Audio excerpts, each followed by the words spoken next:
ಆತ್ಮೀಯರೇ ನಮಸ್ಕಾರ. ಪತಂಗಗಳು ಅಂದರೆ ಮಾತ್ಸ್ ಕುರಿತಾಗಿ ಒಂದು ವಿಶೇಷ ವಿಡಿಯೋವನ್ನು ನೋಡೋಣ. ಪೂರ್ತಿಯಾಗಿ ನೋಡಿ. ಇದು ಅಟ್ಲಾಸ್ ಮಾತ್ ಅಂತ. ಇದು ಪ್ರಪಂಚದ ಅತ್ಯಂತ ದೊಡ್ಡ ಗಾತ್ರದ ಪತಂಗವಾಗಿದೆ, ನಿಶಾಚರಿ. ಇದಕ್ಕೆ ವಿಶೇಷ ಅಂದರೆ ಬಾಯಿ ಇರೋದಿಲ್ಲ, ಯಾವುದೇ ರೀತಿ ಆಹಾರ ಸೇವನೆ ಮಾಡದೇ ಇರುವಂಥ ಮಾತ್ ಇದು. ಇನ್ನೊಂದು ಟಾಸಾ ಸಿಲ್ಕ್ ಮಾತ್ ಅಂತ, ಇದು ರೇಷ್ಮೆ ಪತಂಗದ ಜಾತಿಗೆ ಸೇರಿದೆ. ಇಲ್ಲಿರುವಂಥದ್ದು ಜೇನುಹುಳದ ರೀತಿಯಲ್ಲಿ ಕಾಣುವ ವ್ಯಾಸ್ಪ್ ಮಾತ್ ಅಂತ. ಈಗ ನೋಡ್ತಾ ಇರುವಂಥದ್ದು ಫ್ರೂಟ್ ಪ್ರೈಸಿಂಗ್ ಮಾತ್ ಅಂತ. ಇದು ಹಣ್ಣುಗಳನ್ನು ರಂಧ್ರ ಮಾಡಿ ಆಹಾರವನ್ನು ಪಡೆಯುತ್ತೆ.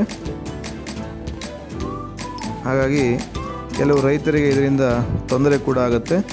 ಇದು ಬೇರೆ ಬೇರೆ ಬಣ್ಣಗಳಲ್ಲಿರುತ್ತೆ. ಇಲ್ಲಿ ನಾವು ನೋಡ್ತಾ ಇರುವಂಥದ್ದು ಕಂದು ಬಣ್ಣದ ಫ್ರೂಟ್ ಪ್ರೈಸಿಂಗ್ ಮಾತ್. ಇದು ಹಗಲು ಪೂರ್ತಿಯಾಗಿ ನಿದ್ದೆ ಮಾಡ್ತಾ ಇರುತ್ತೆ, ರಾತ್ರಿ ಹೊತ್ತು ಇದು ಎಲ್ಲ ಕಡೆ ಸಂಚರಿಸಿ ತನ್ನ ಆಹಾರವನ್ನು ಪಡೆಯುವಂಥ ಕೆಲಸವನ್ನು ಮಾಡುತ್ತೆ. ಇದು ಕೂಡ ಫ್ರೂಟ್ ಪ್ರೈಸಿಂಗ್ ಮಾತ್. ಇದು ಹಸಿರು ಮತ್ತು ಕಪ್ಪು ಬಣ್ಣದಲ್ಲಿರುವಂಥದ್ದು.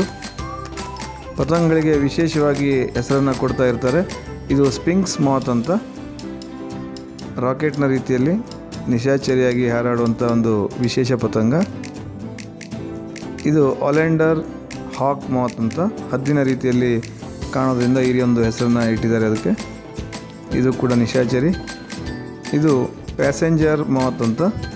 ಭಾಳ ಸುಂದರವಾದ ರಚನೆಯನ್ನು ತನ್ನ ಮೇಲೆ ಹೊಂದಿರುತ್ತೆ. ಇದು ಔಲ್ ಮಾತ್ ಅಂತ. ಗೂಬೆಯ ರೀತಿಯಲ್ಲಿ ಎರಡು ಕಣ್ಣುಗಳಂತೆ ಕಾಣ್ತಾ ಇದೆ. ಔಲ್ ಮಾತ್ ಗೂಬೆಯ ರೀತಿ ಕಾಣ್ತಾ ಇರೋದು. ಈ ಪತಂಗ ಪೇಪರ್ ಮೇಲೆ ಪೆನ್ಸಿಲ್ ಶೇಡಿಂಗ್ ಮಾಡಿರೋ ರೀತಿ ಗ್ರೇ ಸ್ಯಾಲೋಟೇಲ್ ಮಾತ್ ಅಂತ. ಪೇಪರ್ ಮೇಲೆ ಪೆನ್ಸಿಲ್ ಶೇಡಿಂಗ್ ಮಾಡಿರೋ ರೀತಿಯಲ್ಲಿ ರಚನೆಯನ್ನು ಹೊಂದಿರುತ್ತೆ. ಇಲ್ಲಿರೋದು ಕೂಡ ಹಾಕ್ ಮಾತ್. ಇದು ಗ್ರೇ ಕಲರ್ ಹಾಕ್ ಮಾತ್. ಹದ್ದಿನ ರೀತಿಯಲ್ಲಿ ಹಾರಾಡುತ್ತೆ ಅಂತ ಈ ಒಂದು ಹೆಸರು ಇದಕ್ಕೆ. ಇದು ಸುಂದರವಾದ ಚಿತ್ರಣ ಹೊಂದಿರುವಂಥ ಸ್ಟ್ರೈಪ್ಡ್ ಗಾರ್ಡನ್ ಮಾತ್ ಅಂತ. ಇದು ಕ್ರಿಮ್ಸನ್ ಸ್ಪೆಕಲ್ಡ್ ಮಾತ್. ತುಂಬ ಸುಂದರವಾದ ಬಣ್ಣವನ್ನು ಹೊಂದಿದೆ. ಇದು ಚಿಟ್ಟೆಯ ರೀತಿಯಲ್ಲಿ ಕಾಣುವಂಥ ವೇವ್ ಮಾತ್ ಅಂತ. ಪತಂಗಗಳು ಯಾವತ್ತೂ ರೆಕ್ಕೆಯನ್ನು ಹರಡಿಕೊಂಡಿರುತ್ತೆ. ಇದು ಗ್ರಾಸ್ ಮಾತ್ ಅಂತ. ತುಂಬ ಚಿಕ್ಕ ಗಾತ್ರದ ಒಂದು ಪತಂಗ. ಚಿಟ್ಟೆಗಳು ರೆಕ್ಕೆಯನ್ನು ಮಡಚಿರುತ್ತವೆ, ಪತಂಗಗಳು ಯಾವತ್ತೂ ರೆಕ್ಕೆಯನ್ನು ಹರಡಿರುತ್ತದೆ. ತುಂಬ ಸುಂದರವಾದಂಥ ಔಲೆಟ್ ಮಾತ್ ಅಂತ. ಗೂಬೆಯ ಮರಿಯಂತೆ ಕಾಣುತ್ತೆ. ಯೆಲ್ಲೋ ಪರ್ಲ್ ಮಾತ್ ಅಂತ ಇದರ ಹೆಸರು.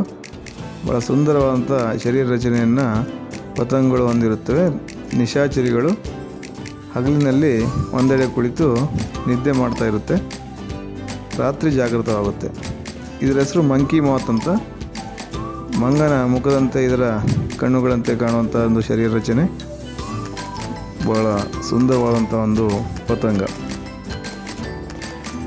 ಇದು ಮಂಕಿ ಮಾತ್ ಅಂತ. ಇನ್ನೊಂದು ರೀತಿಯಲ್ಲಿ ಶೇಡನ್ನು ತನ್ನ ರೆಕ್ಕೆಗಳಲ್ಲಿ ಹೊಂದಿದೆ. ಇಲ್ಲಿ ನಾವು ನೋಡ್ತಾ ಇರುವಂಥದ್ದು ಧಾನ್ಯಗಳ ಮೇಲೆ ಅಟ್ಯಾಕ್ ಮಾಡುವಂಥ ಸಿಲಿಯಾಸಿಸ್ ಮಾತ್ ಅಂತ. ಇದು ಕೂಡ ಧಾನ್ಯಗಳನ್ನು ತಿನ್ನುವಂಥ ಮೂಂಗ್ ಬೀನ್ ಮಾತ್ ಅಂತ ಕರೀತಾರೆ. ಧಾನ್ಯಗಳನ್ನು ಕೊರೆದು ಆಹಾರವನ್ನು ಪಡೆಯುತ್ತೆ. ಗೋಡೆಯ ಮೇಲೆ ಈ ರೀತಿ ನಿದ್ದೆ ಮಾಡದೇ ಇರುವಂಥ ಸಾಫ್ಟ್ ಲೈನ್ಡ್ ವೇವ್ ಮಾತ್ ಅಂತ. ಇದು ತುಂಬ ಚಿಕ್ಕ ಗಾತ್ರದ ಕಪ್ ಮಾತ್. ಕಪ್ ರೀತಿಯಲ್ಲಿರುವಂಥ ಚಿಕ್ಕದಾದಂಥ ಒಂದು ಪತಂಗ. ಇದು ಮನೆಗಳಲ್ಲಿ ಕಂಡುಬರುತ್ತೆ. ಇದು ಕೂಡ ಬೈಕ್ಯುಡಕ್ಟ ಅಂತ ಇದರ ಒಂದು ವೈಜ್ಞಾನಿಕ ಹೆಸರು. ಕಾಮನ್ ಟ್ಯಾನ್ ವೇವ್ ಮಾತ್ ಅಂತ. ಇದು ಮಿರುಗುವ ಬಣ್ಣ. ಪಟಾನಿಯಾ ಮಾತ್ ಅಂತ. ಡಾಟೆಡ್ ವೇವ್ ಮಾತ್ ಅಂತ ಇದರ ಹೆಸರು. ತುಂಬ ಚಿಕ್ಕ ಗಾತ್ರದ ಕಾಮನ್ ಗ್ರೇ ಮಾತ್ ಅಂತ ಇದರ ಹೆಸರು. ಸುಂದರವಾದ ಕಣ್ಣಿನಂತೆ ಕಾಣುವ ರಚನೆ ಐ ಲೂಪರ್ ಮಾತ್ ಅಂತ ಇದರ ಹೆಸರು. ವೆಲ್ವೆಟ್ ಬೀನ್ ಮಾತ್ ಅಂತ. ಧಾನ್ಯಗಳನ್ನು ತಿನ್ನುವಂಥ ಪತಂಗಗಳು. ಇದು ಕೂಡ ಬೀಟ್ ವೆಬ್ ವರ್ಮ್ ಮಾತ್ ಅಂತ. ಕ್ರೋಸಿಯಾ ಅಲ್ಬಿಸ್ಕ್ರಿಪ್ಟಾನ್ ಅಂತ ತುಂಬ ಸುಂದರವಾದಂಥ ಪತಂಗ. ಹ್ಯಾರಿ ನೋಸ್ ಮಾತ್. ಧನ್ಯವಾದಗಳು.